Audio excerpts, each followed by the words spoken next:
Hello and welcome to the first official Commentary Companions episode of 2026.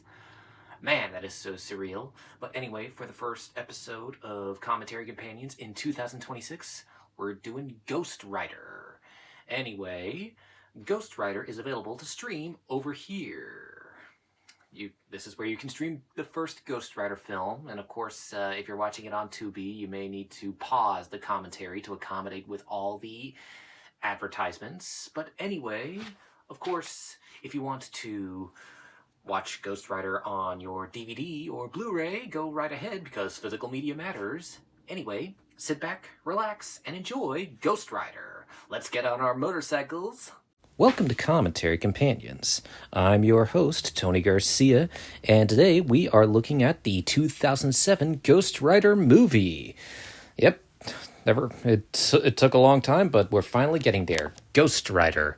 And let me tell you, I have a total nostalgic soft spot for this film. I remember watching it in theaters. This was actually my introduction to the Marvel character. And, it's kind of a guilty pleasure for me. A crazy fact. Apparently, when apparently the filmmakers wanted to give the Columbia Torch lady her own Ghost Rider transformation, but Sony was like, no way. But yeah, you'd be surprised to know that Ghost Rider was one of the few Marvel characters that Sony Pictures owned the film rights to, aside from Spider-Man. I mean, for a long time, Sony has had the rights to the Spider-Man franchise, but they've had the rights to Ghost Rider for a while. You see, before Sony had the movie rights to Ghost Rider, Dimension Films purchased the movie rights to Ghost Rider in August of 2000, with Stephen Norrington, the original director of the first Blade film, intended to direct the film. But after the success of Spider-Man, Sony acquired the rights to Ghost Rider from Dimension. It's funny how I mentioned this because, well, originally, in 1994, the Walt Disney Company bought Dimension Films. In 1994, the Walt Disney Company purchased Miramax Films from... they pretty much purchased Miramax Films, and they also purchased Miramax's other mini-major company, Dimension Films. So for a while, up until 2007, the Walt Disney Company owned Miramax and Dimension Films, and with Dimension Films at one point temporarily owning the movie rights to Ghost Rider, funnily enough, I guess technically Disney did own the film rights to Ghost Rider before Disney bought Marvel in 2009. Now, isn't that hilariously ironic? Now,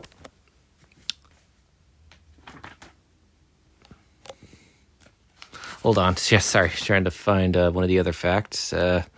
Now, Ghost Rider was one of many characters in Marvel that Sony owned the movie rights to. Sony also had the movie rights to Black Panther, Luke Cage, The Punisher, and Thor. And of course, that's not including the many Spider-Man supporting characters that Sony now owns the rights to still today. I didn't know this until I did my research because I swear Sony owned the rights to Luke Cage, but yep, I was right.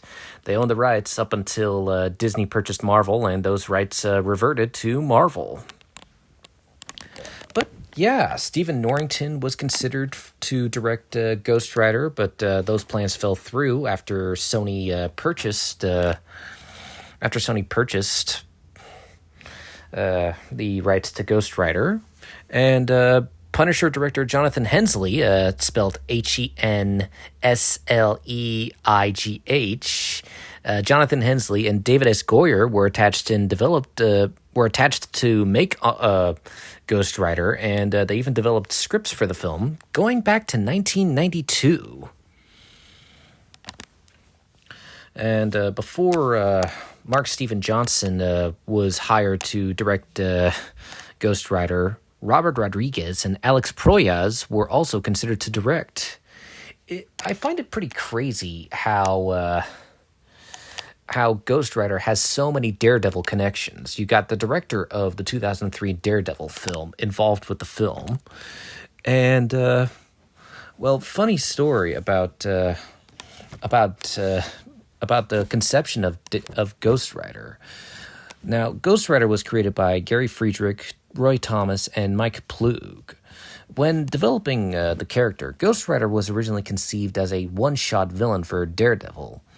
It was Roy Thomas's suggestion to start out as a hero of sorts, getting his own series. And I learned a pretty fun fact about the young actor playing the young Johnny Blaze in the beginning of this film. Hold on, let me get to it.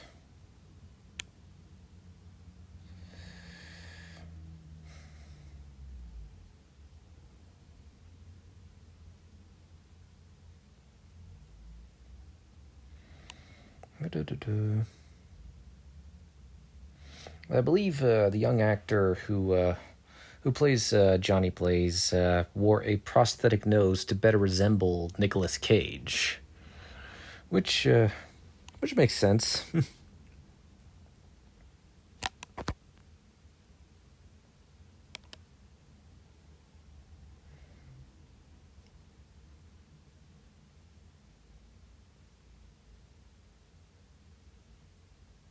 Tomorrow, tomorrow, I love you tomorrow. You're only a day away.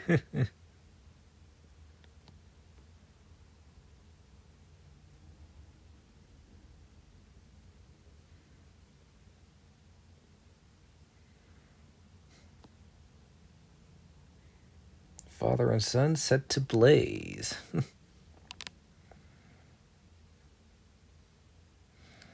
That's a pretty funny wordplay.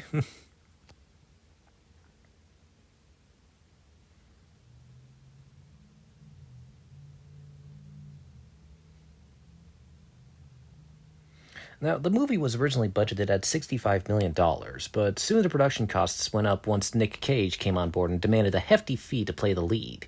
He also demanded that Ghost Rider had to look photorealistic in post-production, which increased the production cost even more. The production then hit to $110 million, almost double of what was projected. Yep, El Cancer.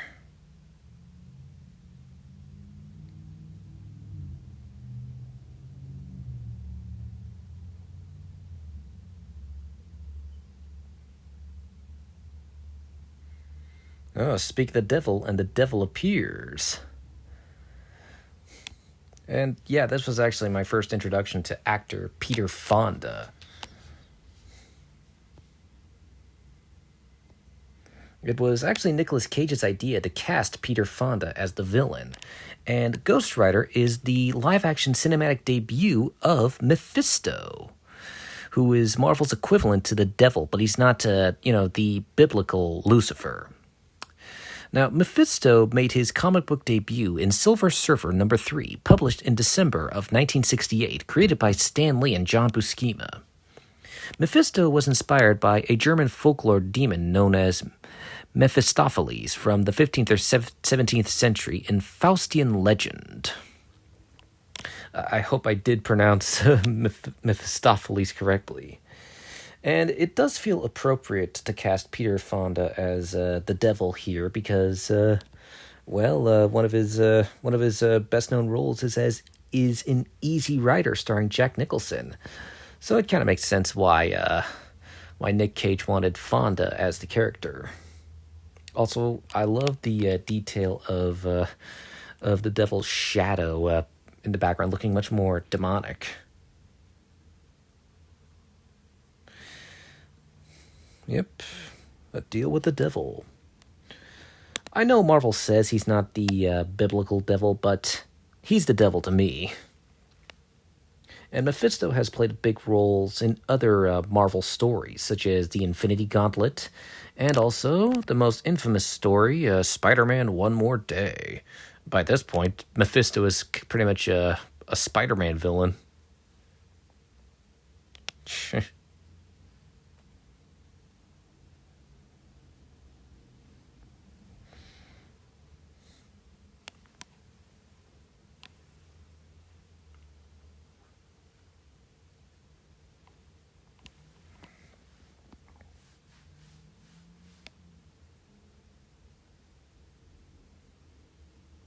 Yeah, you should read the fine print, Johnny.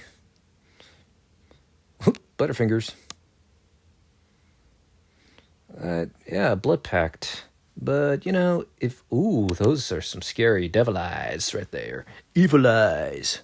But yeah, if I was Johnny, I would have read the fine print instead of neglecting to read.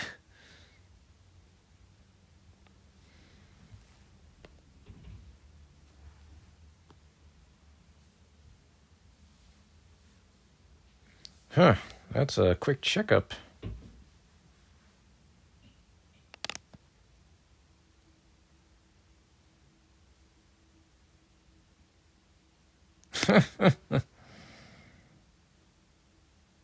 Yeah, what could possibly go wrong? I think it's debatable. Well, I'll get to that later.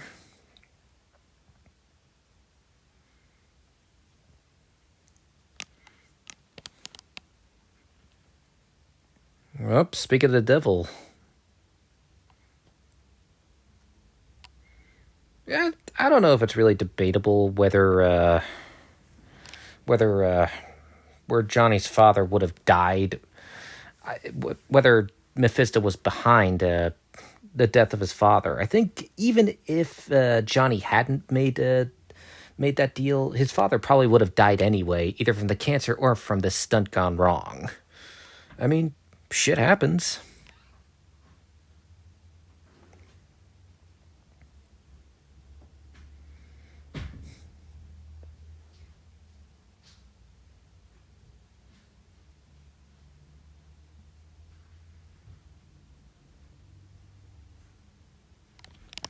Yep, and thus he disappears.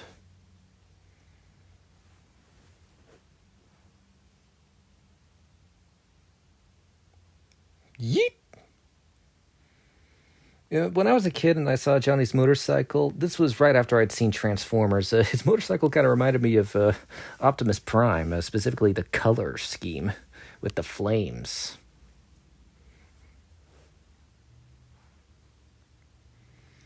Yep, he's no good to me dead.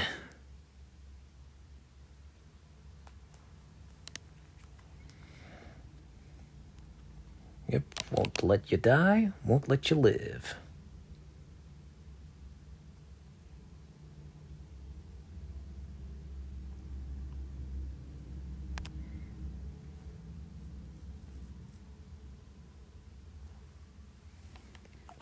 In the comics, I think it was more like he was going to die anyway.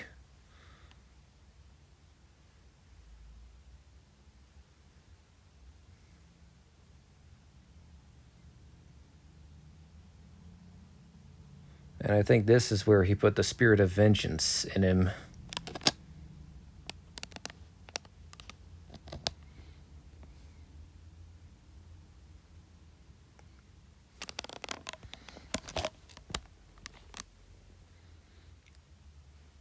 And you're smoking.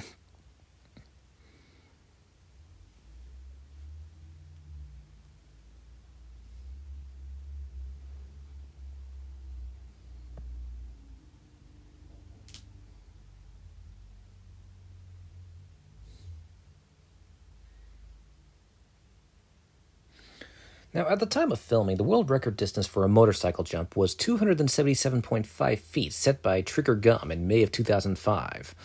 On December 31st, 2007, Robbie Madison essentially performed Johnny Blaze's goalpost to goalpost motorcycle jump in Las Vegas, setting a new world record distance of 322.625 feet.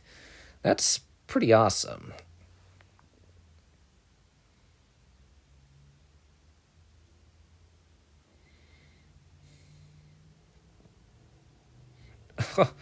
And now they're playing the Crazy Train.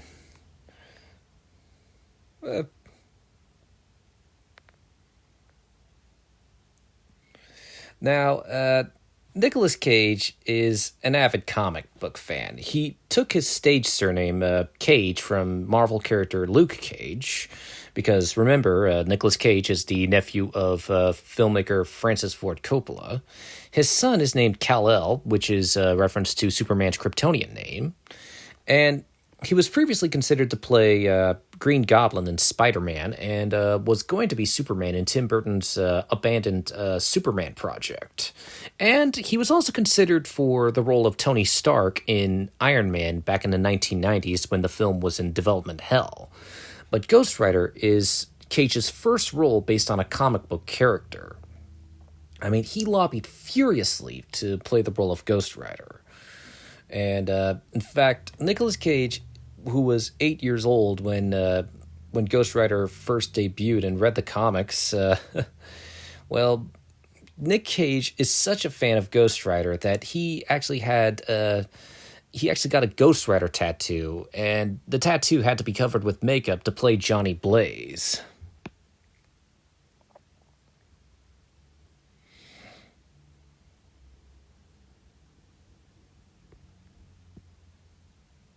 Also, Ghost Rider is one of the few Marvel movies to not have Stan Lee make a cameo appearance. It makes sense because he had absolutely no involvement in the creation of the original Ghost Rider.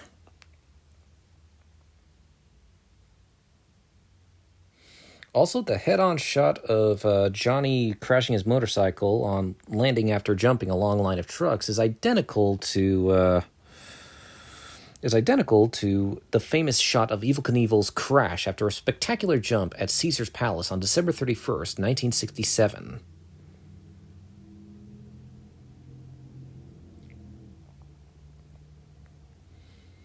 Also,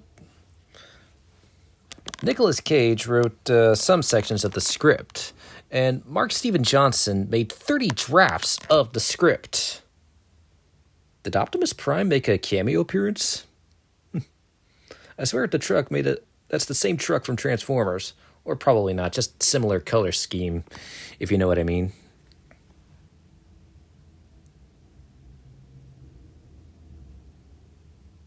Oof, game over, man.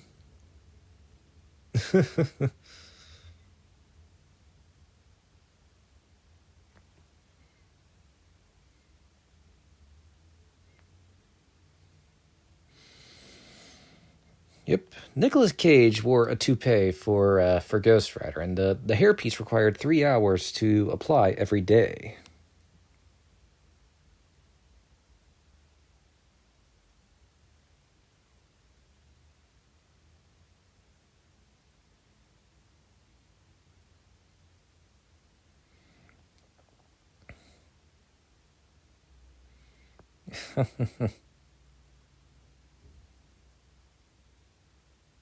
Yep, Nick Cage came up with the idea that Johnny Blaze would eat jelly beans because if Johnny made a deal with the devil, he would do things that are safe and childlike instead of drinking Jack Daniels.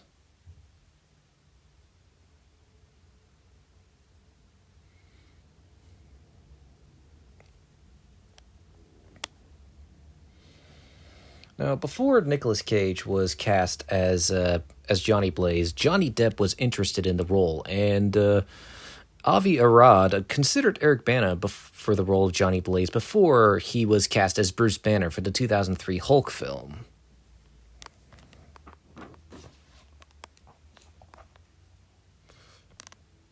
Yeah, Fallen Angel.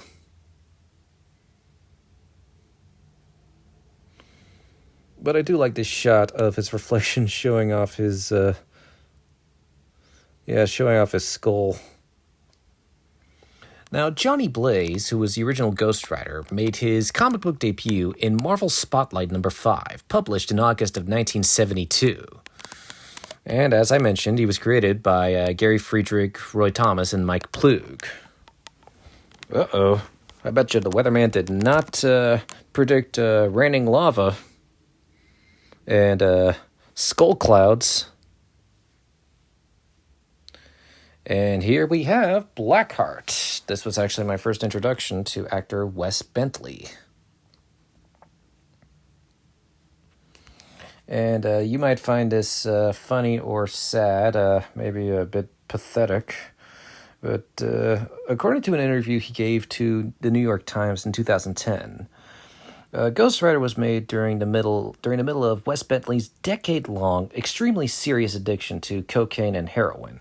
He said in that interview that he only accepted any movie roles during that time so that he would have enough money to buy enough drugs. That's pretty wasteful.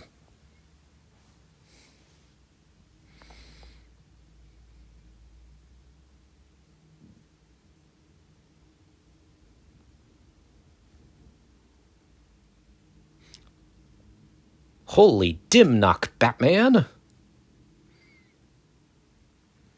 Yes, I did say Dimnock. Bad way to go. And this is Blackheart. Blackheart made his comic book debut in issue number 270 of Daredevil in 1989, created by Ann Nocenti and John Romita Jr. And that's another Daredevil connection. What were the odds? I'll admit, I do like his cowboy hat.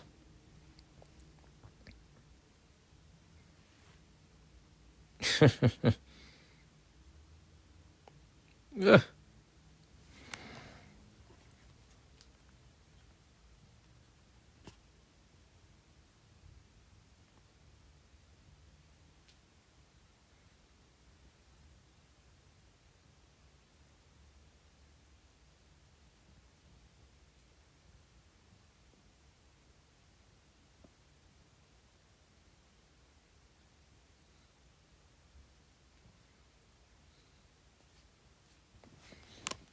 He's eating.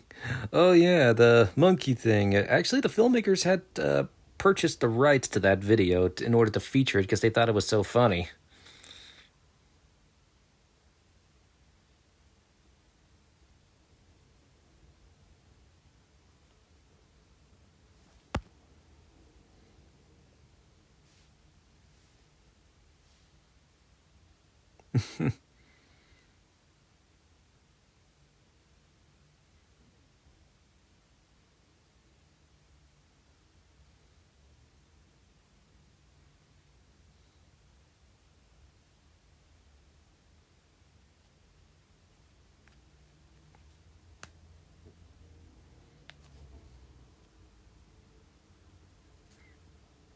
Hey, at least it's not tarot card videos.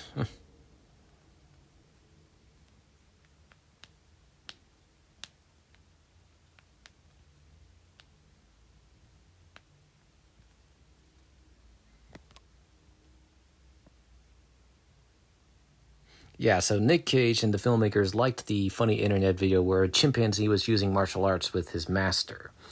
And the filmmakers got the rights to it for the scene where Blaze is watching it on his Sony television. Also, an interesting detail, when Blackheart goes to the saloon and a biker stops him at the door, you can see the numbers 666 on the left of his jacket. This particular 666 has no biblical reference. The letter F is the sixth letter of the alphabet. 666 equals FFF, filthy few forever. Also, yeah, the cartoon that Johnny is watching is The Skeleton Dance, which was the first official Silly Symphonies cartoon from Disney, which was coincidentally distributed by Columbia. And yeah, then years later, Disney would buy Marvel. But Ghost Rider was actually my introduction to The Skeleton Dance. But yeah, so FFF equals filthy few forever. This was first used by Hell's Angels Motorcycle Club to indicate a distinguished member of the club. The biker at the door says that the saloon is only for angels, another reference to Hell's Angels Motorcycle Club.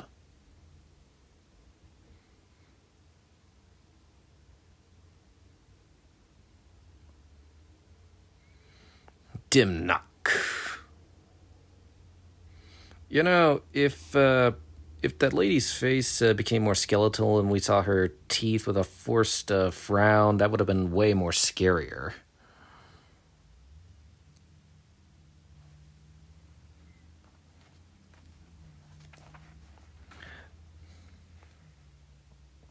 Yep, elemental fallen angels.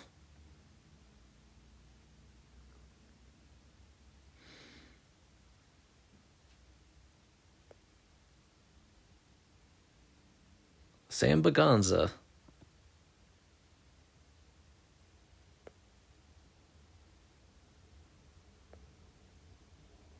Oh, that's not good CG for the wind fallen angel.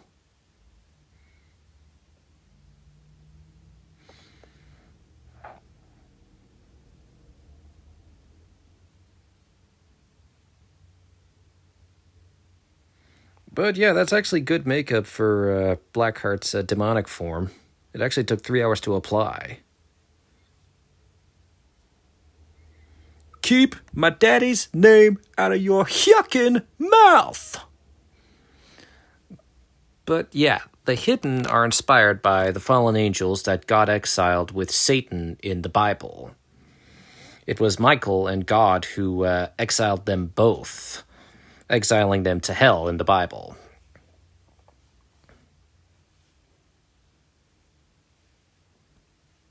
That is a cool motorcycle getup.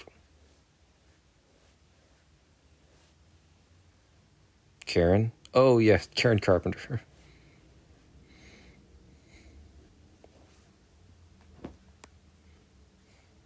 And he's drinking the entire coffee from the entire mug. I mean, I wish I had the balls to do that. Also, fun fact, Ghost Rider was sent to theaters under the name Costly Pact.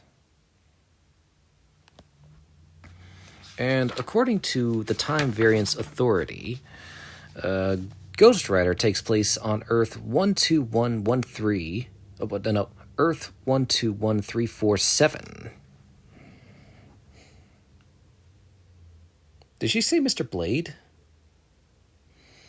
Also, Ghost Rider was filmed over a period of 78 days. And there's Eva Mendes, who apparently intentionally gained enough weight in order to gain a more voluptuous figure. And the young actress playing the young Roxanne kind of does look like a young Eva Mendes. Props to the casting department. And not only did Johnny Blaze make his comic book debut in Marvel Spotlight number 5, so did Roxanne Simpson.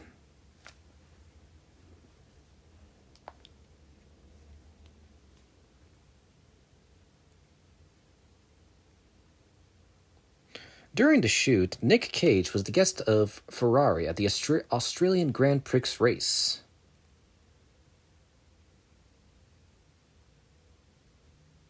Also, Brett Cullen and Donald Logue, who played Johnny Blaze's father and best friend respectively, were in the running to play similar parts in Daredevil.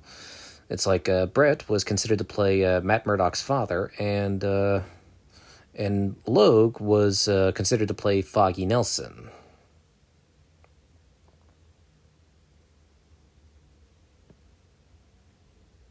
Now, some scenes were filmed near Flinders Street Station, Melbourne's busiest railway station. Parts of the station were closed for filming, and some train schedules were changed.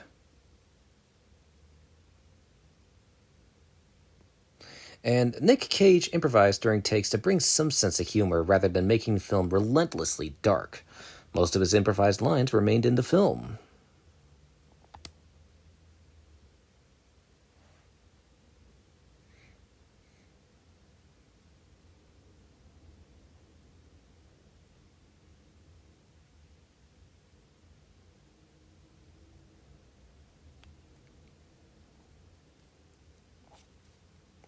You don't have to put on the red lights.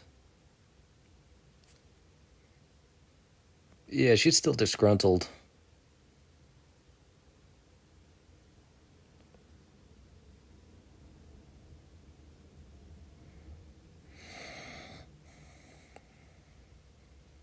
Now, actor Jon Voight was attached to the project at one point, but he had to drop out.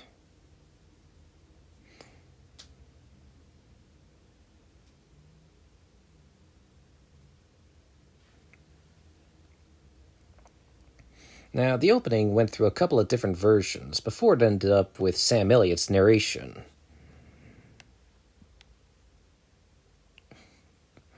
Also, it's pretty funny that this features the Valkyrie song with the helicopters and such, as it is sort of an homage to Apocalypse Now, directed by Nick's uncle, Francis Ford Coppola, which features the Valkyrie. But yeah, I'm very familiar with the Valkyrie song.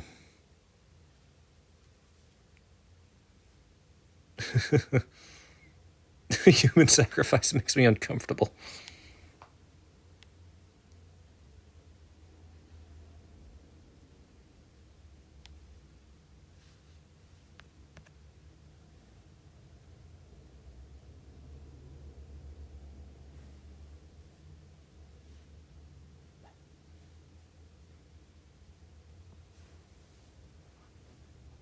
That hairpiece is convincing.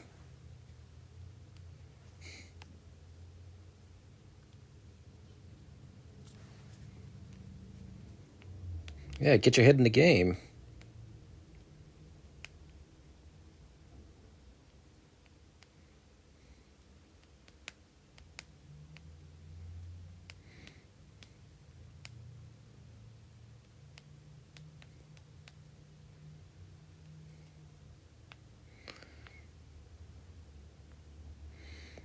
Okay, maybe that might be CG, but it does look like a practical stunt as well. Pardon me, I'm kind of a little amazed.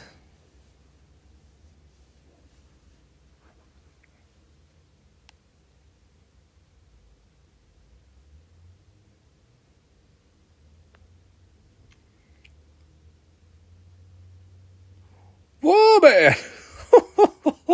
Okay, yeah, that's still cool.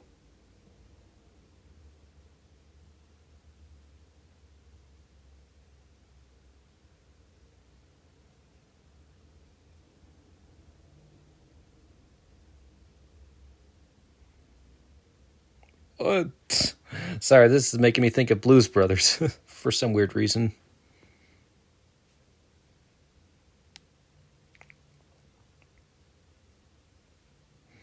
Yeah, I don't need him living in my head rent free. Thank you very much. Now, this scene where Johnny uses his motorcycle to catch up and flirt with Roxanne is inspired by Rod Jones, a motorcycle stunt rider.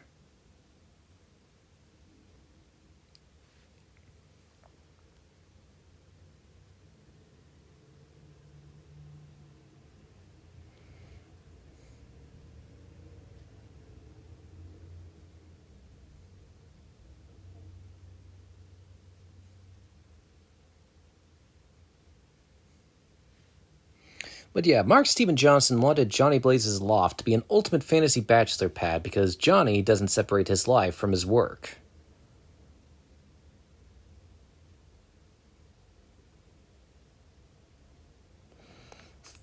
Uh-oh. Yeah, if I tried pulling that, I'd be dead.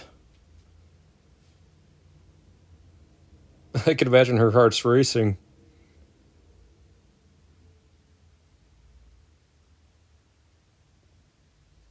Now, for Blackheart's first appearance is originally a push to the desert to a tree where some crows were falling dead to the ground and Blackheart's foot stomped in the ground.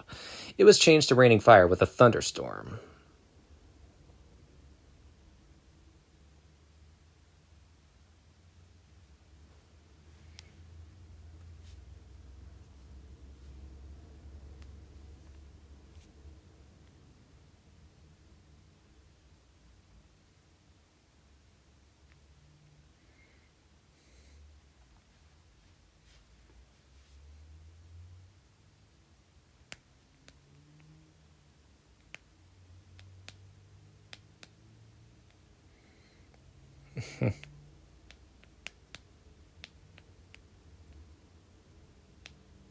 Italian. Who says it like that?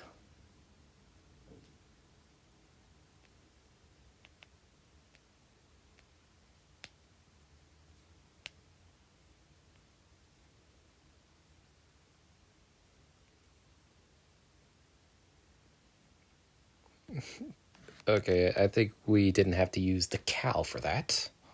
Or bull, I'm sorry.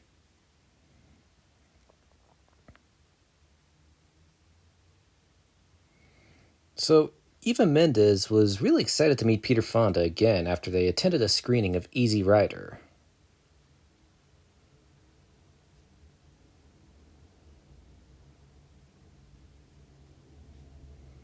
Destiny, destiny, no escaping that for me. Destiny, destiny, no escaping that for me.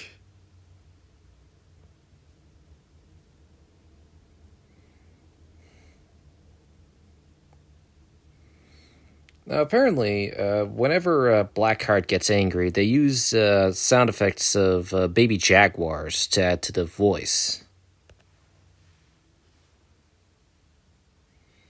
Now, Peter Fonda had been considered to play Red Skull in an unproduced Captain America project in the early 1980s. And funnily enough, his character in Easy Rider is nicknamed Captain America.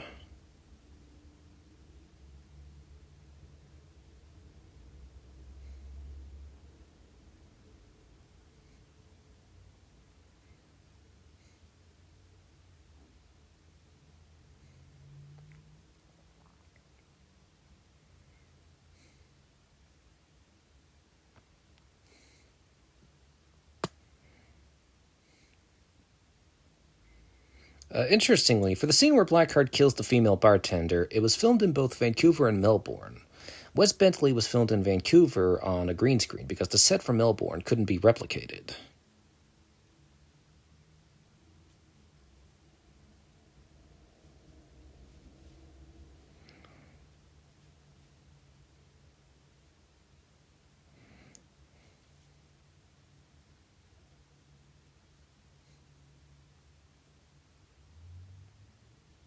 Also, Peter Fonda wore 24-karat gold flakes in his hair and skin, so Mephisto is like the golden child.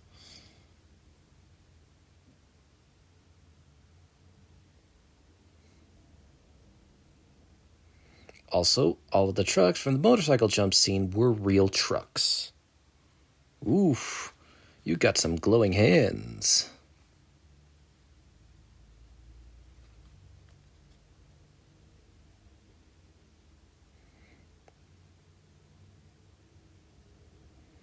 Yep, those are steamed hands. Or smoking hands. When the filmmakers were shooting the film, Constantine came out. The filmmakers enjoyed Constantine, but they noticed it was dark and had no lightness to it, not to mention a limited amount of money from the box office. Gary Foster made sure Ghost Rider allows kids, women, and people who don't read the comics to enjoy how fun the film is while staying true to the spirit of the comics.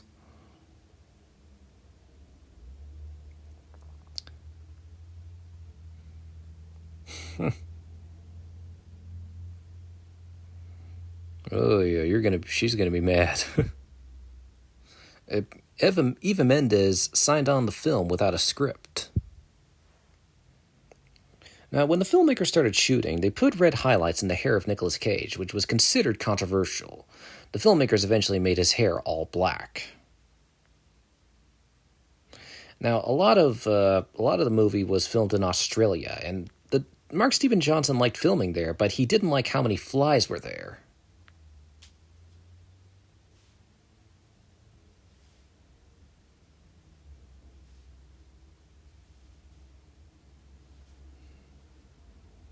Yeah, Mark Steven Johnson originally wrote Johnny Blaze to be stereotypical, and Nicolas Cage rewrote him to be more realistic.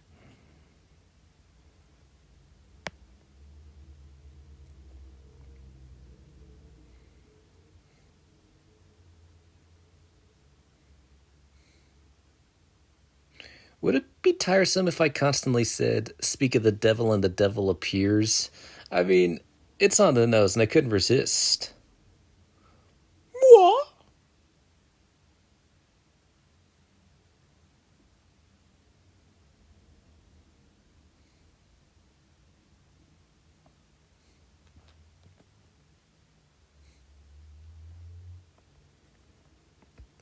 Yep, he watches.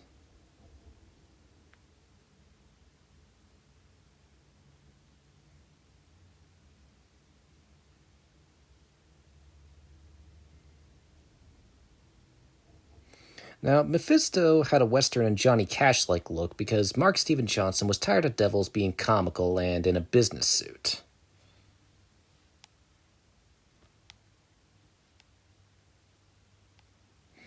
Now, Johnny signs the pact with Mephisto by dripping a drop of blood on the signature line.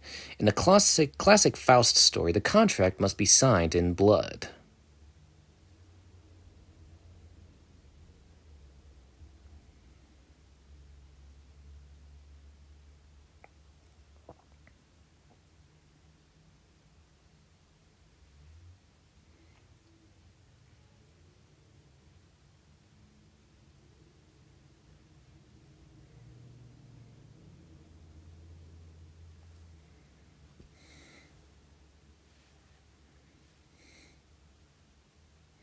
Yep, I owe you!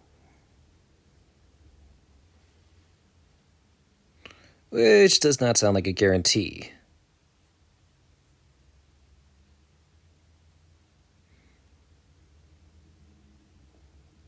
This nigga's got a look that says, oh shit.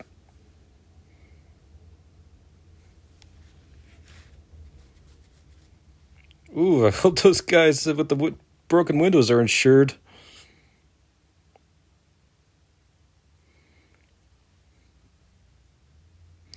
And, of course, the score is composed by Christopher Young, who also composed the music to Spider-Man 3 and my favorite, Hellraiser and Hellraiser 2.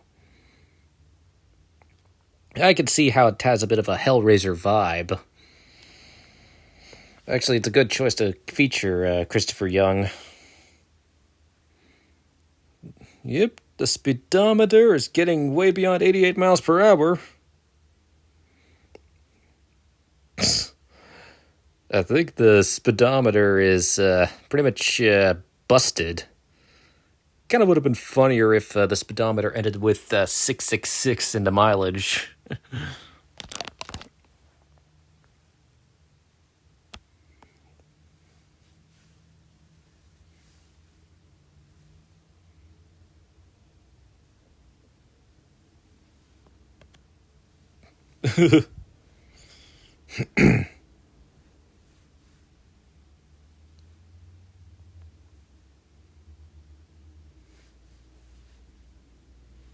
But the real question is, did they move the bodies as well? Because you wouldn't want to have a poltergeist situation.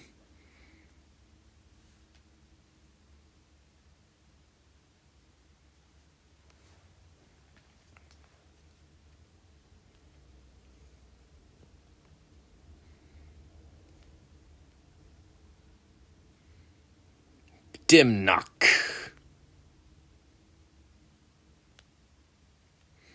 And so we get to what I think is the best part about the film, the transformation scene. I mean, to me, this is the perfect scene. It's perfect, in my opinion. It has the best music, and Nicolas Cage gets to really do his signature overacting style. And it actually, his overacting really does benefit the scene, in my opinion. And it's paired greatly with the music composed by Christopher Young, with the choir and such.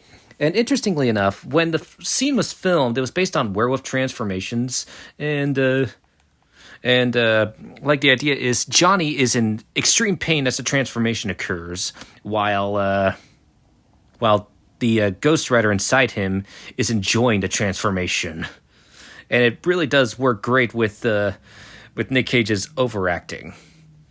And fun fact, that skull is Nicolas Cage's actual skull being used for photorealistic CGI. And, 19 years later, I think that the CG skull still holds up. And let me see if I can, let me get to the fact where, about... That's the voice. To create the Ghost Rider's voice, sound designer Dane A. Davis recorded all of Nick Cage's lines as the Ghost Rider, and then filtered them through 3 different kinds of animal growls, which were played backwards, covering 3 separate frequencies, then played them through a mechanical volumizer, before finally giving them a fiery crackle.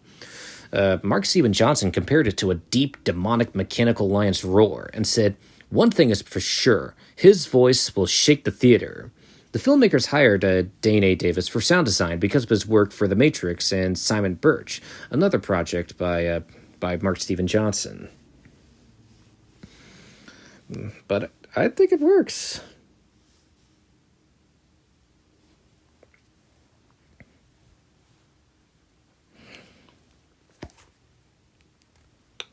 Now, Ghost Rider's suit in the comics was inspired by Elvis Presley's 1968 special jumpsuit. Coincidentally, Nicolas Cage was married to the late Lisa Marie Presley for a while, who was Elvis's daughter. Rest in peace, Lisa Marie Presley.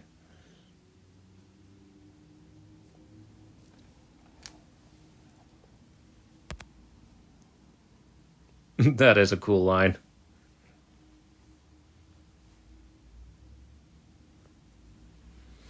Apparently, this guy's death scene was made early to avoid confusion with Sandman's death scene in Spider-Man 3. And he's turned into glass. That's such an awesome death scene.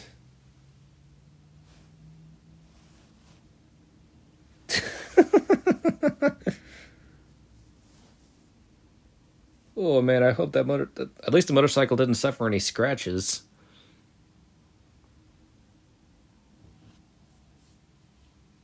And that's some good CGI as the motorcycle reshapes into the hell cycle.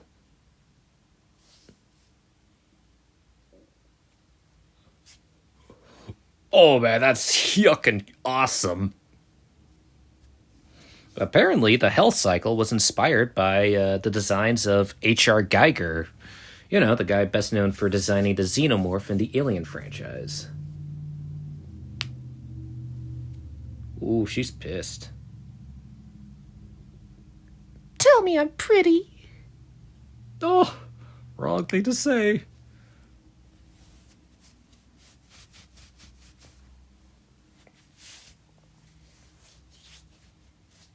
And so, this is the film debut of Australian actress Rebel Wilson, who I know best for playing Fat Patricia in the Pitch Perfect films. It's funny how she started out.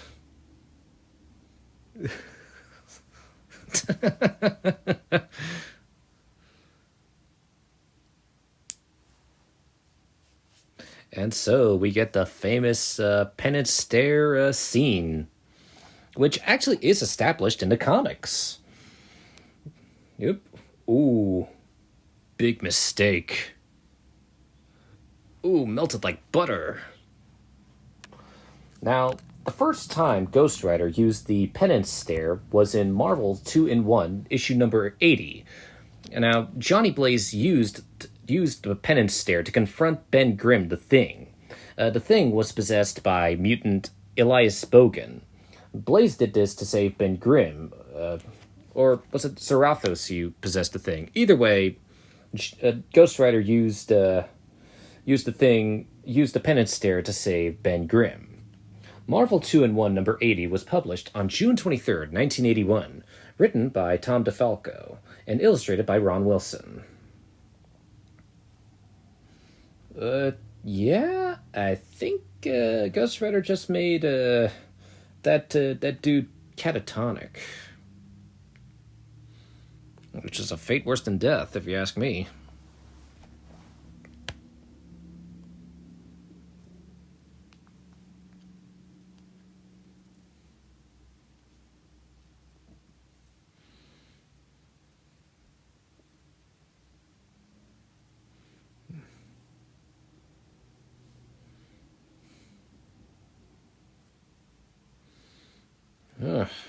And so the motorcycle turns back to normal. Rise and shine, Johnny.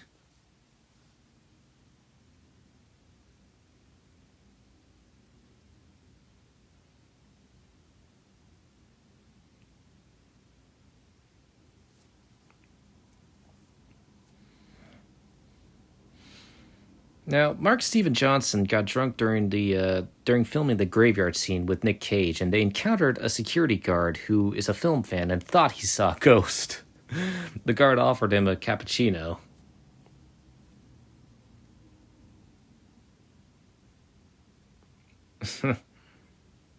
Bonehead.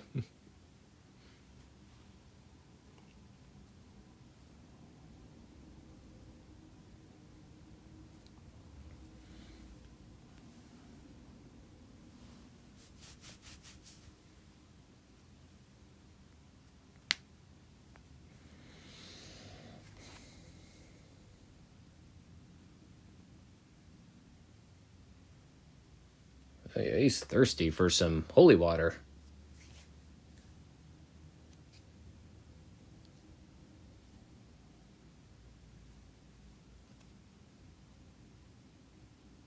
Now, Carter Slade, the retrospective predecessor of Johnny Blaze, made his comic book debut in Ghost Rider #1 in February of 1967. Well, I thought he was made specifically for the movie, but nope. The Caretaker has been an established Marvel character. And this is Sam Elliott's second collaboration on a Marvel project after playing General Ross in the 2003 Hulk film. And apparently, Sam Elliott was the only choice for Sam Elliott was the only choice for the Caretaker.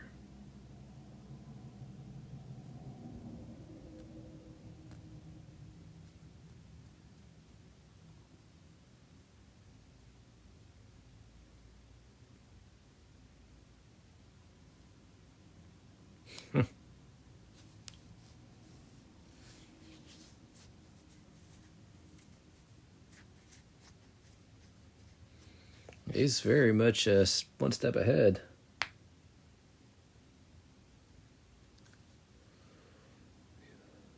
Yep. I know who I am, but who are you? Kind of like Rafiki.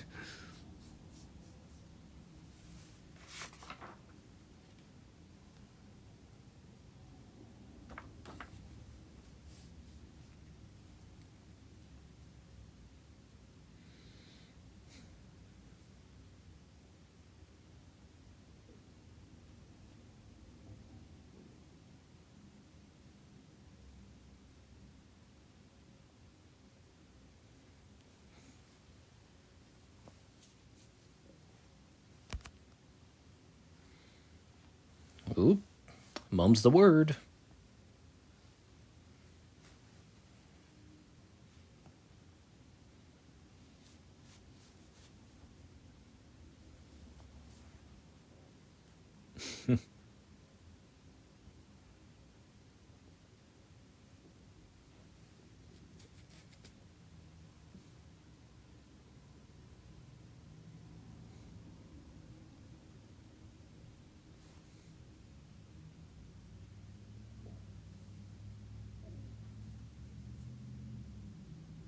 That's a yes.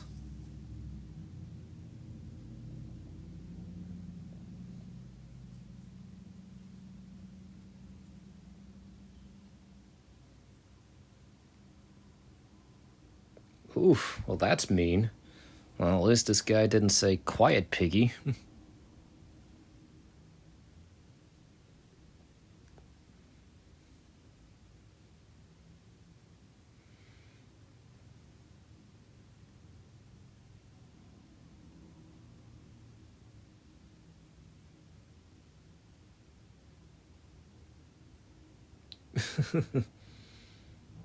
Was he trying to toast it up?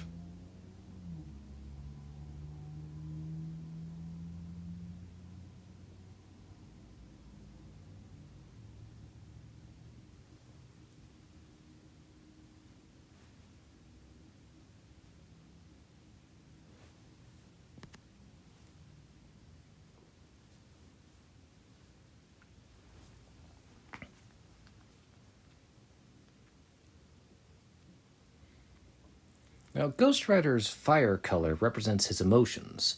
Orange fire means he's angry, and blue fire means he's sad. Subtle.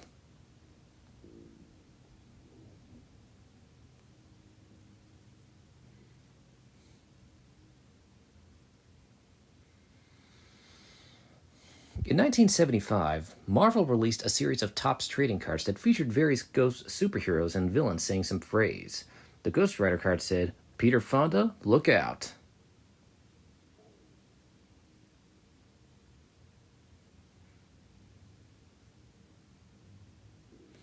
Originally, Ghost Rider was planned for a summer 2006 release, which would have come right after X-Men The Last Stand, but Mark Steven Johnson asked for more time to complete more action shots, including a scene I'll get to later.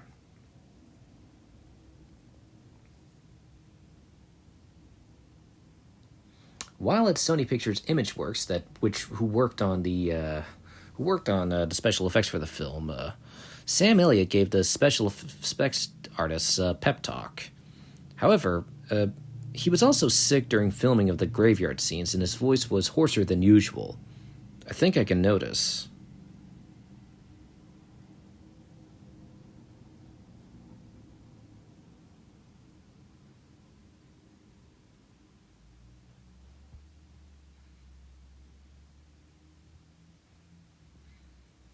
Except for Blackheart.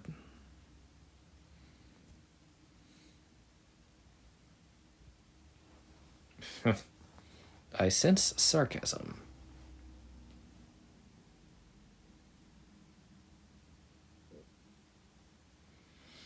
Well, the director is also a keen motorcyclist in real life.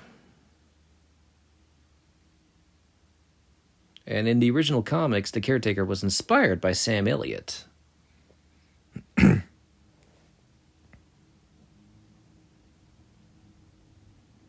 Death and Misery. That too.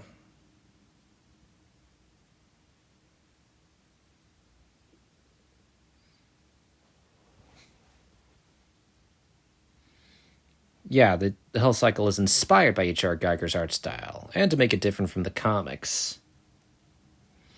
Also, I guess I could talk about the toy licensing stuff, because I forgot to mention it in my Commentary Companions episode to X-Men The Last Stand. Now, there's Rebel Wilson.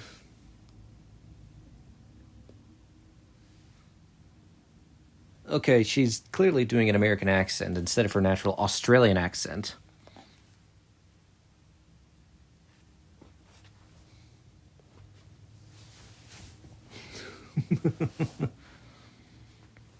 Literally. Yeah, that was the whole hand gestures were improvised by Rebel.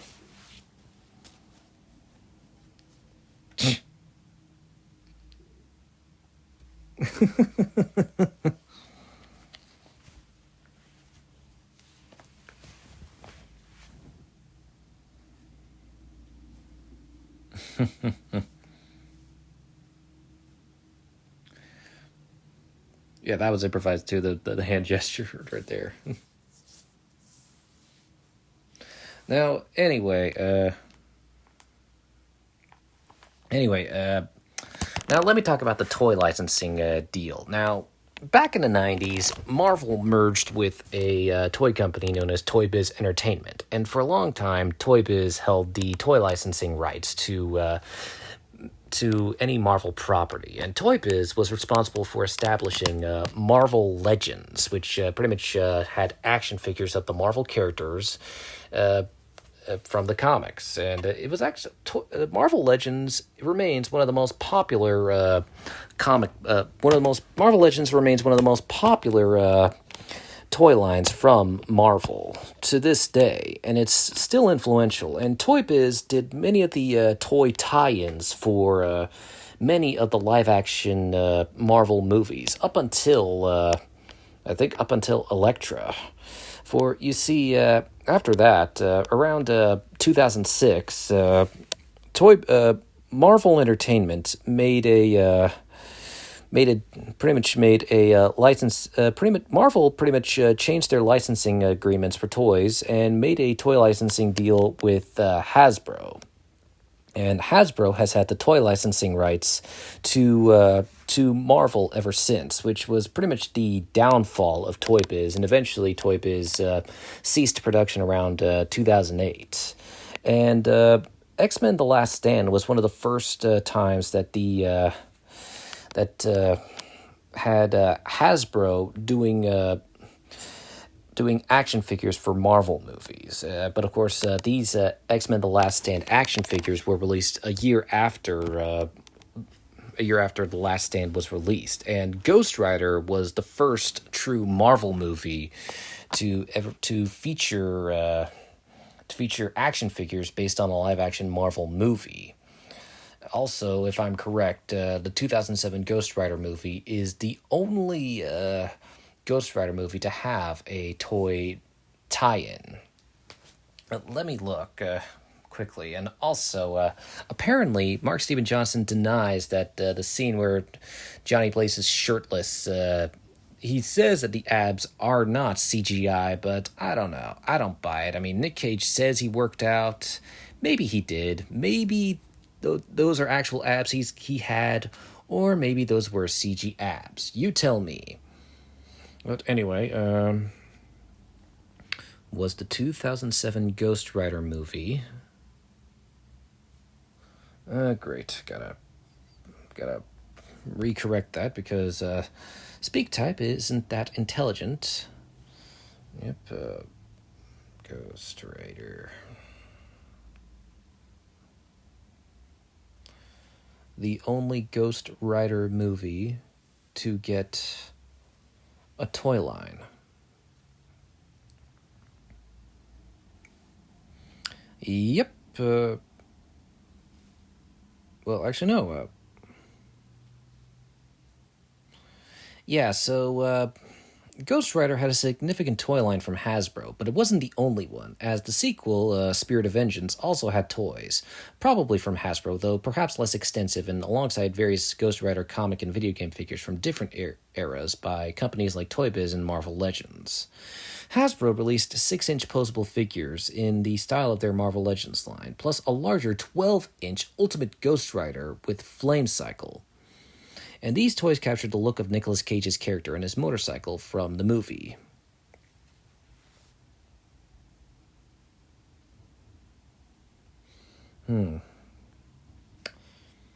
Did Hasbro do a toy line for Ghost Rider Spirit of Vengeance?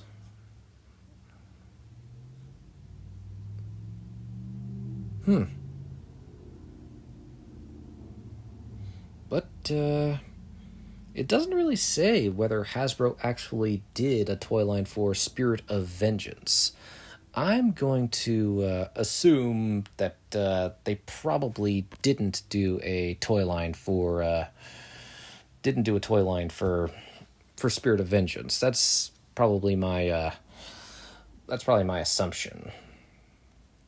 That, did Hasbro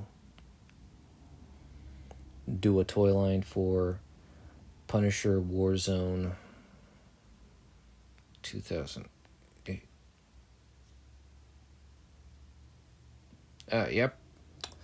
Well, I think you'll find out my answer for that when I eventually do a Commentary Companions episode for Punisher Warzone. Of course, I need to watch Punisher Warzone from beginning to end because I haven't watched that. But I will eventually.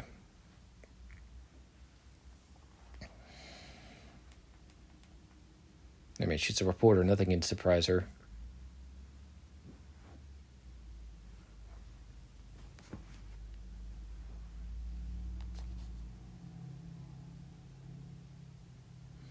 The tree that Johnny Blaze carved J&R Forever at the beginning of the film is a $150,000 fake tree made out of concrete and wire mesh.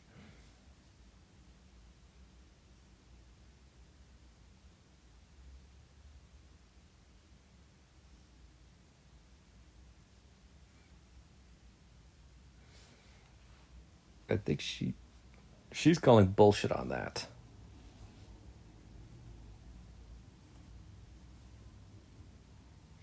Yeah, so Nick Cage worked out 3 hours a day to get in shape.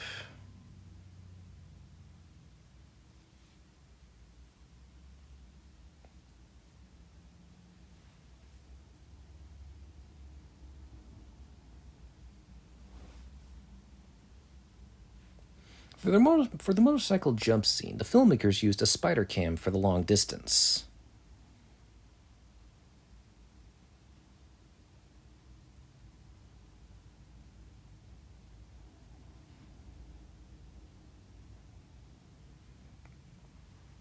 Now, after Johnny drinks the water at the church, he goes to talk to the groundskeeper. The actors are then filmed next to a large tombstone where there is an uncanny circular inscription with eerie symbols inside. That is actually a magical talisman sigil out of the French book La Poule Noire, The Black Pullet, a magical grimoire from the 18th century. According to this anonymously penned French grimoire, the talisman in question is designed to destroy all projects formed against the possessor and compels the rebellious spirits. There are 4 magical words that must be spoken to activate this talisman. It is unclear if it is a real tombstone inscription or if it was placed there by the production. However, in the Black Pullet book, the purpose of the previous talisman design is written on the same page as the figure for this one, so that it appears confusing. Indeed, the purpose of the previous design is to punish the wicked and your enemies, and they will at once suffer punishment and frightful torment. So it is most likely that someone from the production easily confused the 2 talismans and added this design there, thinking this was the one to punish enemies, rather than being a real tomb inscription. The design of the talisman is to punish enemies isn't as dramatic and intriguing as the one seen in that scene.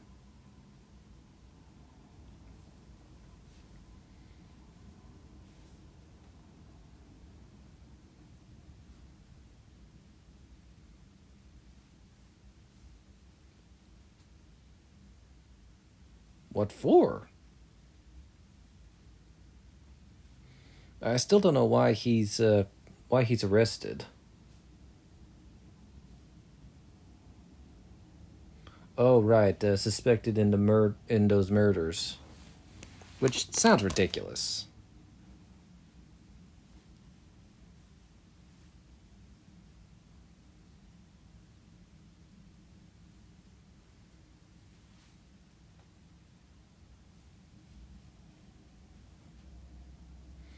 Incidentally, Nick Cage had previously worked with Peter Fonda's daughter, Bridget Fonda, in It Could Happen to You from 1994.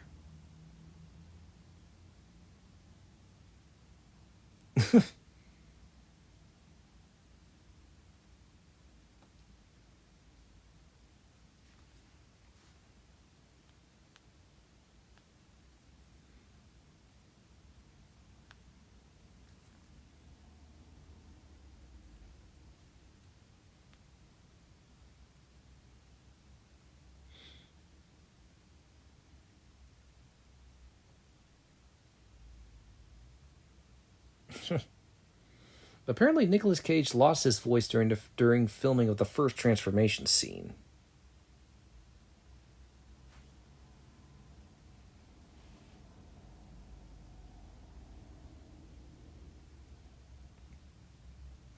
There was actually a debate where Johnny was talking to himself in the mirror as Roxanne was waiting at her dinner table. The female crew members told the director to leave that scene in. The scene between Roxanne and Johnny at his room was the director's favorite interaction between the 2 characters because it makes the other interaction seem realistic.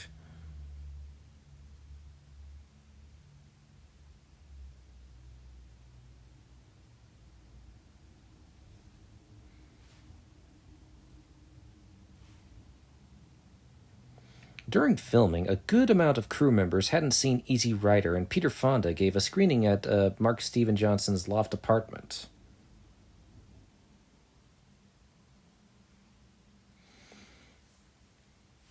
The moment where Johnny Blaze uses a fireball at his candle holder was controversial on set because Marvel was shooting Fantastic Four at the same time, which also had a Johnny Storm using a fireball.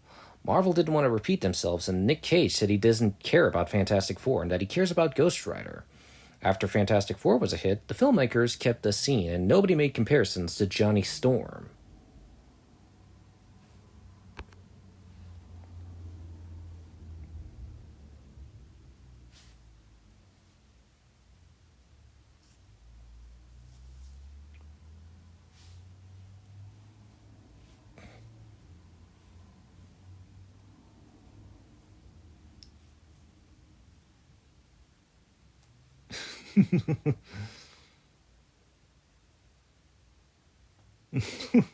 It is a nice jacket, and I love how it gets spikes.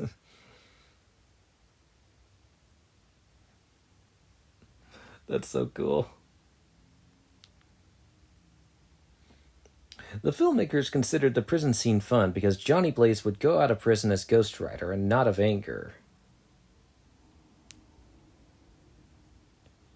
For now.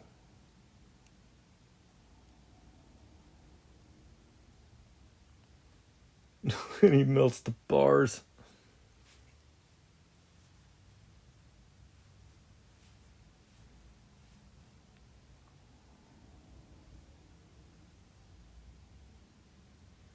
At Blackheart's neck, he has a black scarf which was not originally part of the costume. Wes Bentley had an open chest with hair, and the filmmakers wanted to shave it off, and Bentley didn't want to do it. The filmmakers made a compromise to make a black scarf to cover up his chest hair.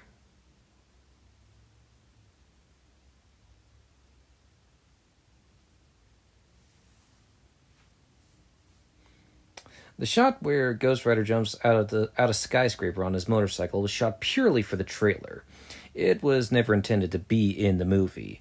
The filmmakers made a different shot, and they decided to put the shot made for the trailer into the film because Kevin Mack used an effective slow-motion shot. Ooh, nearly broke his jaw.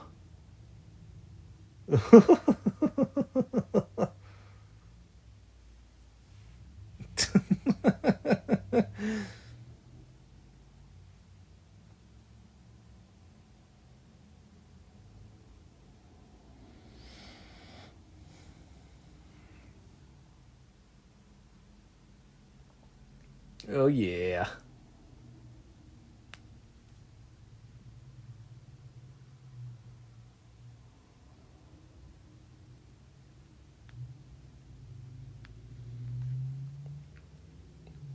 I think the priest doesn't...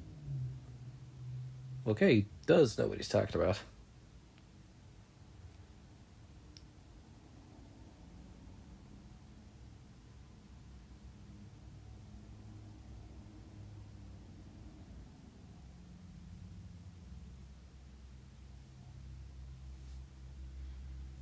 Oh yes, the makeup process for Wes Bentley as Blackheart took an hour and a half.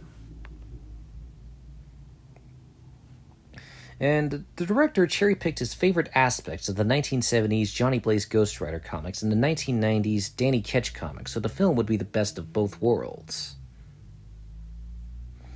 And the filmmakers originally wanted Johnny Blaze's bike having a personality and shot footage of it, but they thought it would be too silly for the film. The only remaining piece is where it blinks at Johnny by the lake.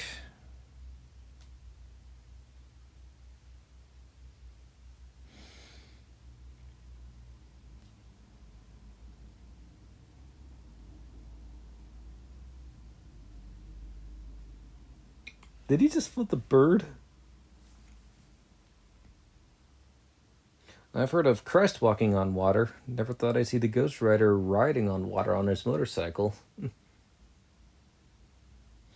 In early drafts, the Orb was considered as the main villain. He was dropped by producer Avi Arad, who called him too silly for adults and too frightening for children. I think I may need to look up that villain. Before Christopher Young was hired to compose the score, John Powell and Marco Beltrami were considered to score the film.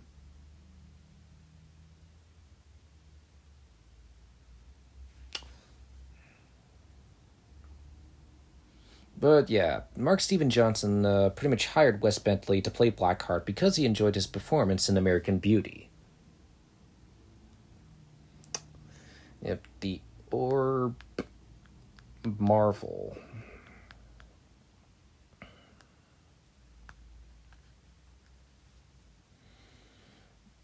Okay, yeah, so Orb is an enemy of Ghost Rider, known for his distinctive eyeball-shaped helmet that houses a giant eye which can fire lasers and project illusions. Originally a mercenary with a biker gang, his appearance changed after a confrontation with Ghost Rider, who burned his face, leading to his head being replaced by the giant eyeball. After the original Sin event, he gained the eye of Uatu the Watcher, giving him immense power and a desire to witness significant events firsthand. Apparently, Mark Steven Johnson put a lot of his money into the shot where Ghost Rider is being chased by the helicopter on a skyscraper. And it is a pretty cool visual. But, yeah, let's see. Orb. Come on, load. Technology, isn't it great? She said, yeehaw. So the original Orb made his comic book debut in Marvel Team-Up number 15 in November of 1973, created by Len Wein and Ross Andru, and was even an ally of Justin Hammer. The second Orb is Agent of Zadkiel, who debuted in October 2008. So I think the filmmakers wanted to use the original Orb, Drake Shannon, but yeah, Avi Arad rejected that idea. The filmmakers never tested the film outside their friends and family because the process of testing a film can't be done in a secure way anymore because people go on the internet and write articles to the newspapers.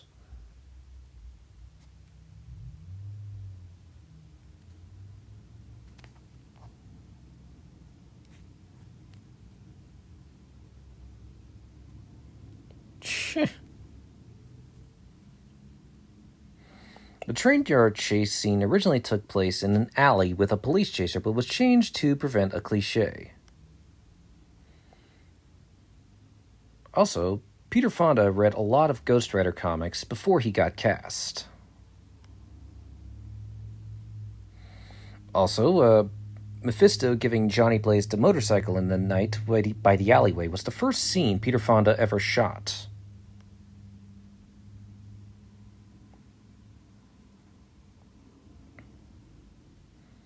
The scene where the caretaker talks about Slade to Johnny Blaze was made during the first day of filming.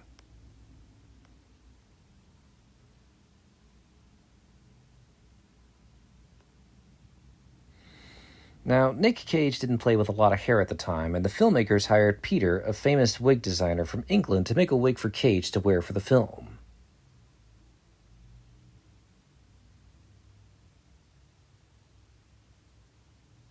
But yeah, one of the reasons the filmmakers shot in Melbourne was because of the alleyways.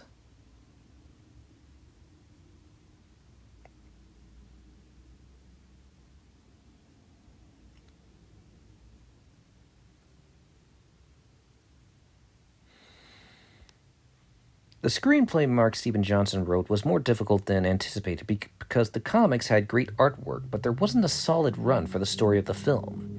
The script took over a year to make, hence the over 30 drafts. Yeah, she sees it. Now she believes it.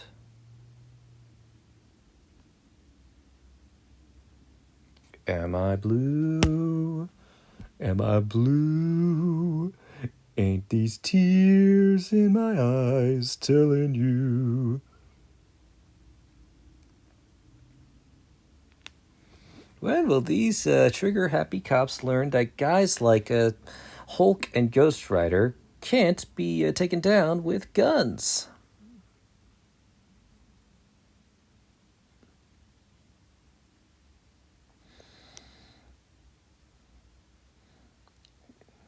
Yep, Mark Steven Johnson used CGI fire for Ghost Rider because it would be an extension of his personality.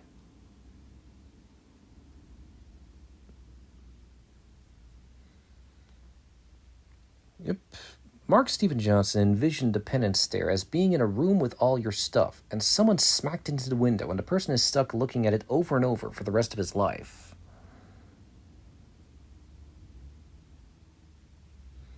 Also, the motorcycle jump scene over the trucks was the first scene Mark Steven Johnson wrote. And he felt more comfortable doing the shots after he worked on Daredevil. And he considers it less bleak than Daredevil. The filmmakers spent weeks in the Melbourne cemetery and got to know a lot of the people who lived there.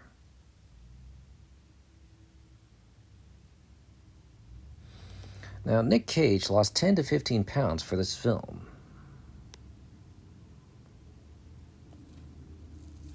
Now, Kevin Mack was on set every day and was standing next to Mark Steven Johnson constantly.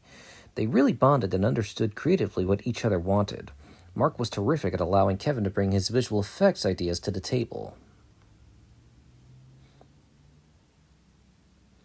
Also, Wes Bentley apparently had laryngitis during filming.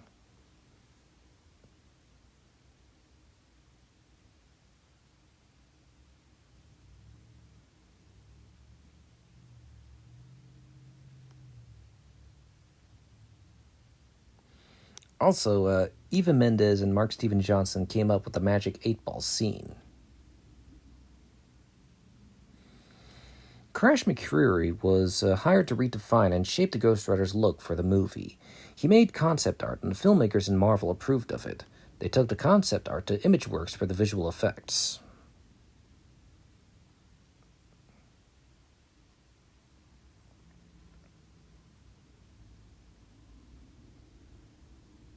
When producer Gary Foster was either 16 or 17, his father produced a film called The Legacy and moved the whole family to England for a few months. Gary worked on the camera crew as the production assistant. He met Sam Elliott during filming. During production of this film, Gary Foster called up Sam Elliott for The Caretaker and that he enjoyed Sam for being such a sweetheart. Also, Johnny Blaze talking to the caretaker inside the church was the first dramatic scene filmed.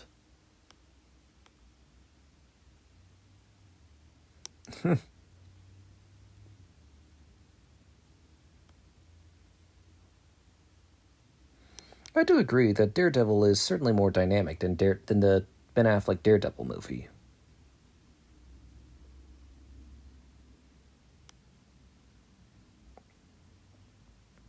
Josh Holloway was suggested by fans to play Ghost Rider. Of course, that never happened.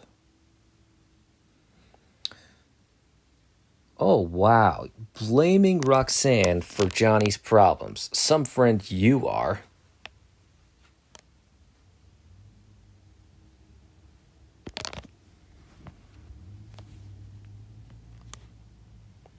Now, Gary Foster was concerned for Mark Steven Johnson that this film would be more bleak than Daredevil. Mark sat down with Gary, and Mark decided to broaden Ghost Rider out, like Beauty and the Beast.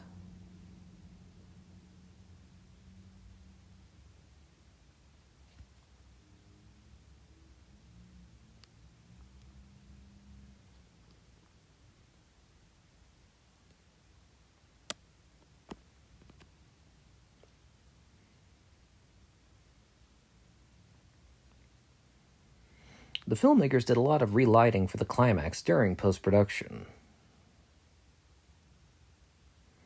And Kevin Mack designed Ghost Rider's look with Mark Steven Johnson's assistance.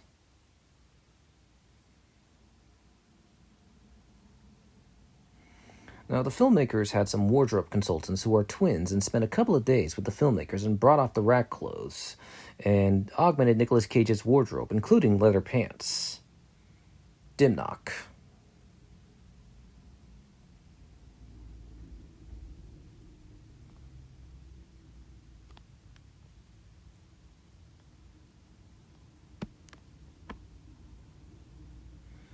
On January 5th, 2007, Pick Agency put the finishing touches on the opening and closing title sequences.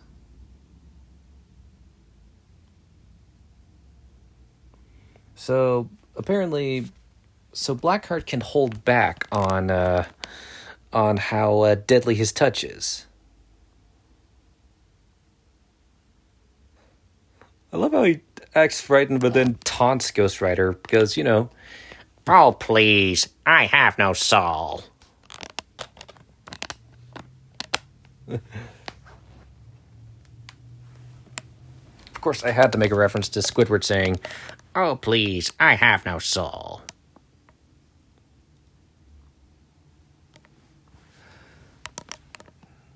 If I recall, I think Wes Bentley played Seneca Crane in the Hunger Games. That's how I'm also familiar with him. Hold on.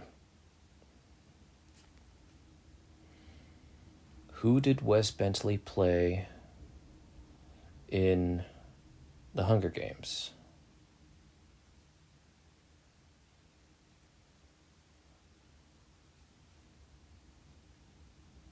Yeah, he was Seneca Crane. I almost didn't recognize him because of that beard. I must admit, he's much better as Seneca Crane than he is as Blackheart. I mean, as Blackheart, he's like an edgelord trying too hard.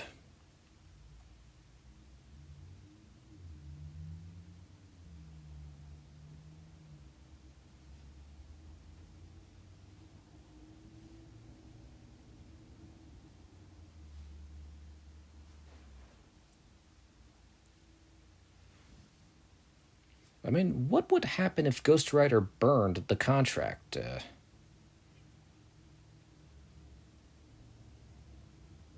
It's actually somewhere in the last possible place you'd look. Actually, that is a smart way to hide the contract, at least in my opinion, and it looks practical too.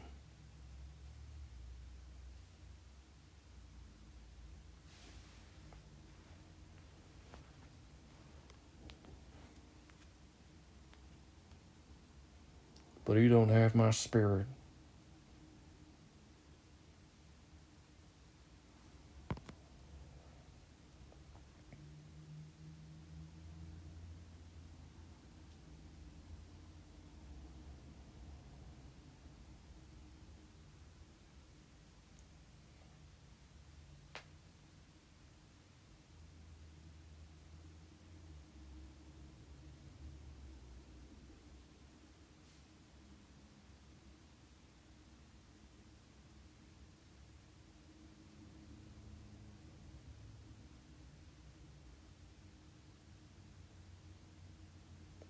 Yep, when the filmmakers originally shot the film, the climax is the first time Nicolas Cage and Wes Bentley were on set because the loft scene was added on.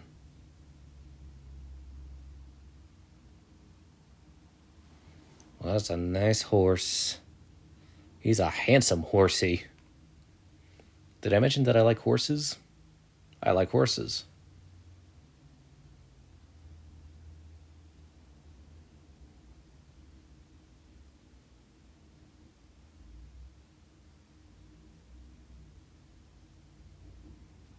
And so it turns out he's Carter Slade, the Phantom Rider.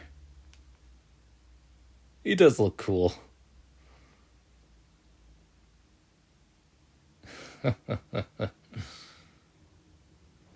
If I had a nickel for every time a Marvel character made a horse look badass with a variant of their gimmick, I'd have 2 nickels. First nickel is for Ghost Rider, and second nickel is for Venom 3 when the Venom symbiote bonds with a horse. It is one of the craziest things out there, but I love it. And this was actually one of the first concepts thought of. And the scene where they accidentally light an iguana on fire, it was originally going to be a rabbit, but the filmmakers thought it was too cruel. Yep. Oh, the poor lizard. At least it wasn't a rabbit. It is cool, though.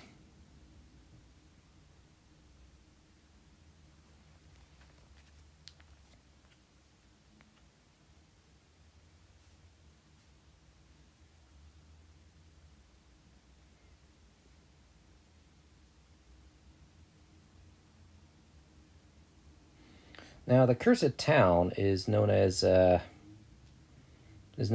San Venganza, which can loosely translate as just that. Is loosely translated as Spirit of Vengeance.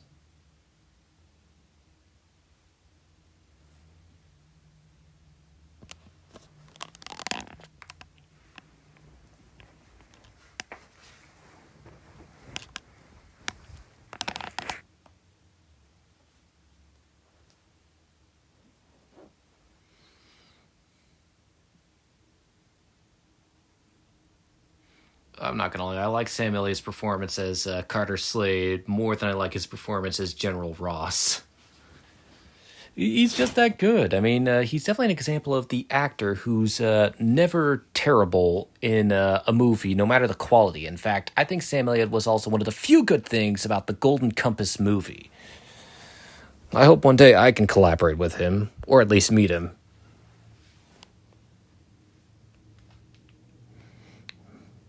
Yeah, it's quiet in here.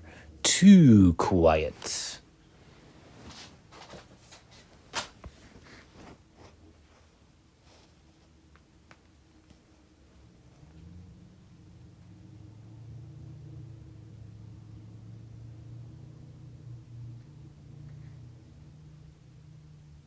But yeah, in the comics, the Phantom Rider is actually a regular human who wears a white costume and rides a white painted horse, both covered with phosphorus for a glowing effect.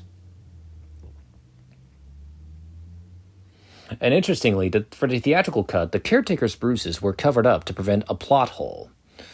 And for the lake scene, the filmmakers took a long time to get the crane shot set up for the night.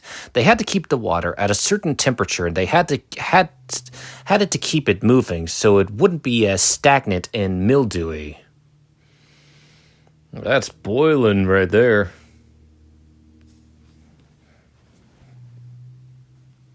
Personally, I think the first death of the elemental fallen angel might be my favorite because of how cool it is.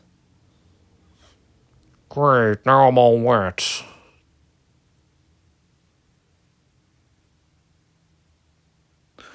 Now, when Johnny and Carter ride together in San Venganza, one shot shows Blaze riding in the foreground with Slade just behind him, and slightly off to the side so both can be clearly seen. This scene pays homage to Ghost Rider, a painting by the late David Mann, but it has absolutely nothing to do with the Marvel character.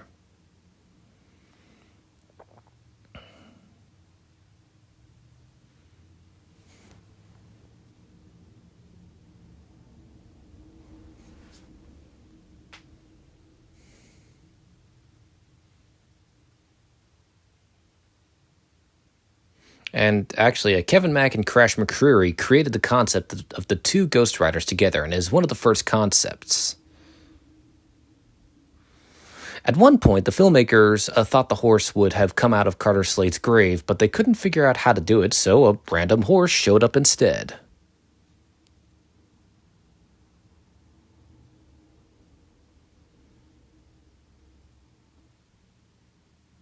The Old West Town was built on a stage and was an old meat locker in a suburb of Melbourne, Australia. The filmmakers spent weeks there. Gary Foster thought it was a brilliantly designed set. All of the backgrounds for that are digital.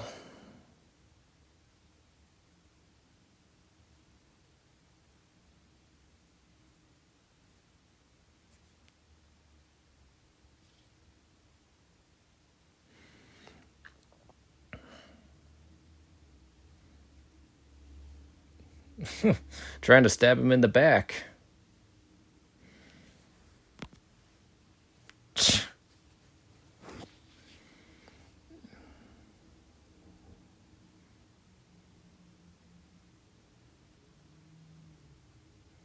Not yet.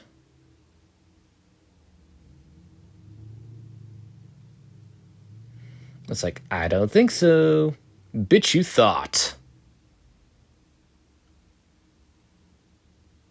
Yeah, they call this climax the showdown. It certainly is.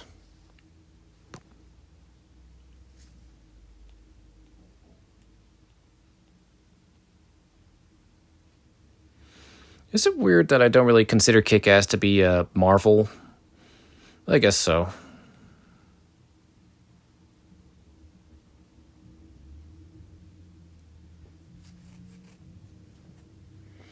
Yeah, apparently they were trying to make sure the Wraiths didn't look derivative.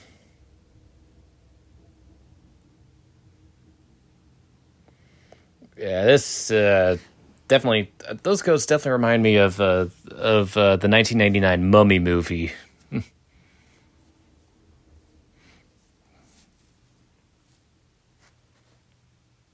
I'm acting!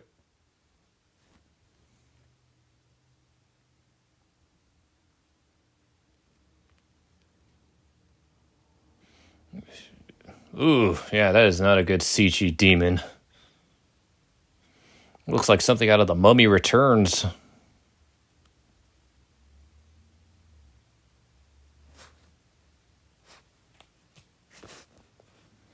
It's like, how many ghosts are there?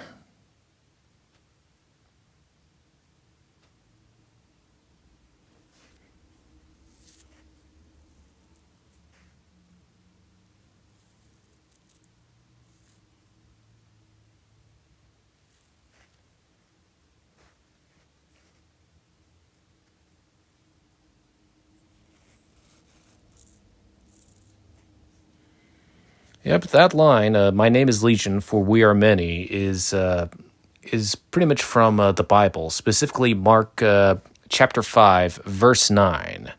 It was in the Bible, a man possessed by demons says, "My name is Legion," to Jesus before Jesus cures him and expels all the demons possessing him.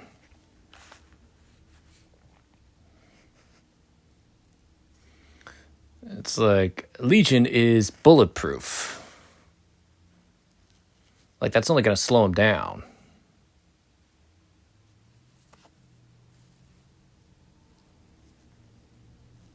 Or, in this case, son of many bitches. Well, sons of bitches. Yeah, it would have been more appropriate for him to say, "Come on over, you sons of bitches."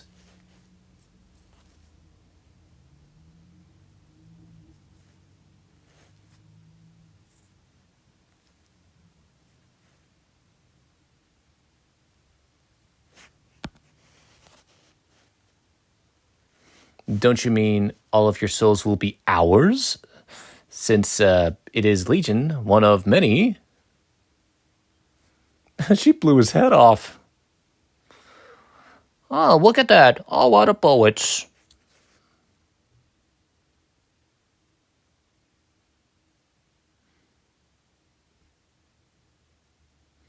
Ah, loophole.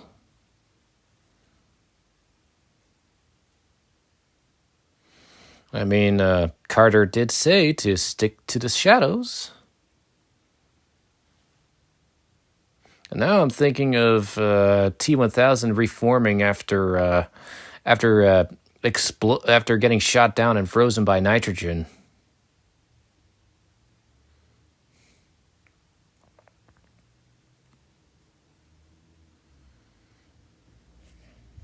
And he's like, I'm sure as Legion / Blackheart is forming, he's like, "Bitch, you thought."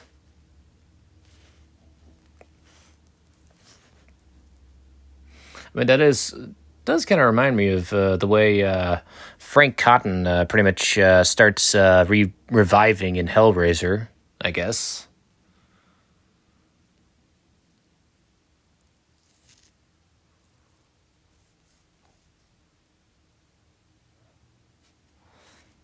Oop, yep, loophole.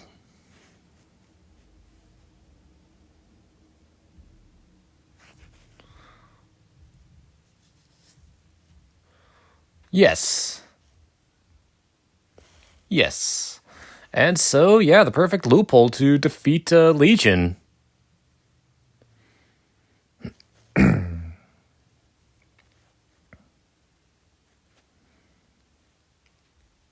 But yeah, in the comics, Blackheart is way more monstrous looking, and he doesn't even look human. He was pretty much conceptualized through a bunch of evil vibrations that Mephisto could sense, and so he formed into a human, thus creating his illegitimate son, Blackheart.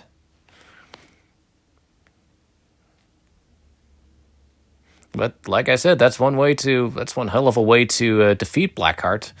No pun intended on the hell part.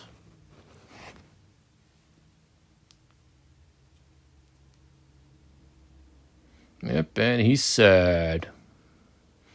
But actually, apparently, when a fire is blue, that is when fire is at its most dangerous.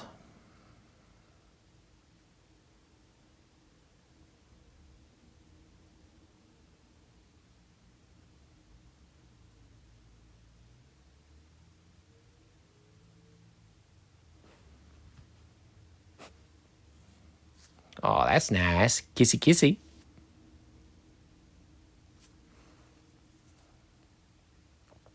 But yeah, I can see why the filmmakers wanted to cast Eva Mendes because of her performance in Hitch.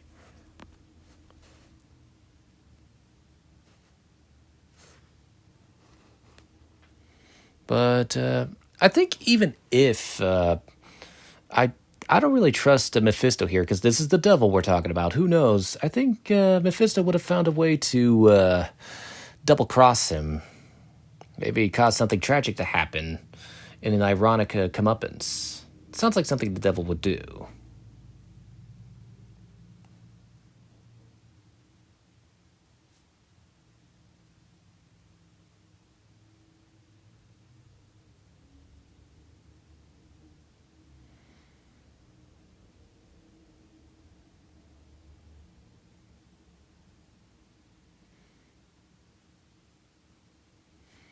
Now, Johnny originally didn't have a mantra by his last meeting with Mephisto. Nick Cage called Gary Foster's phone in the Vancouver hotel room that he faxed a mantra and he and Mark Steven Johnson wrote. Roll credits.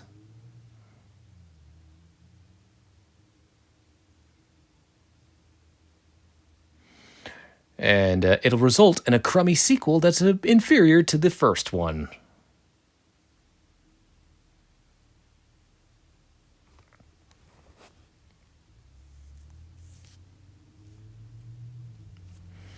Bye-bye Mephisto. And bye-bye Blackheart. But yeah, apparently the filmmakers struggled to think of something lighthearted and funny for the end of the film. But I think what they got was pretty decent.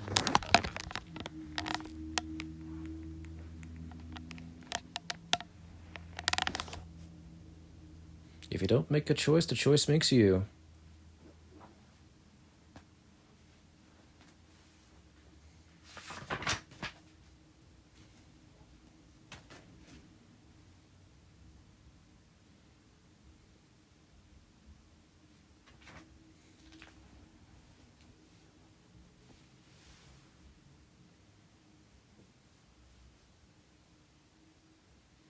It's not who you are underneath. It's what you do that defines you.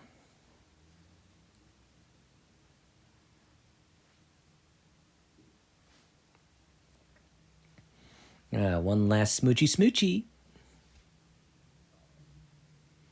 It's pretty nice that they're back at the place where he carved that tree.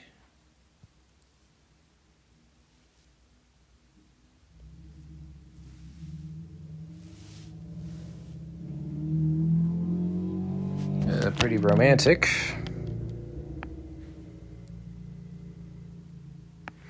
But also, yeah, this shot of Johnny Blaze riding off into the highway, maybe the highway to hell. I'm on the highway to hell.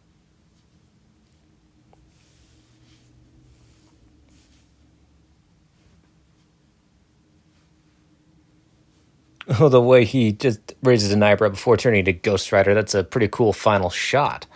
But yeah, that is Ghost Rider. Maybe it's not a perfect film like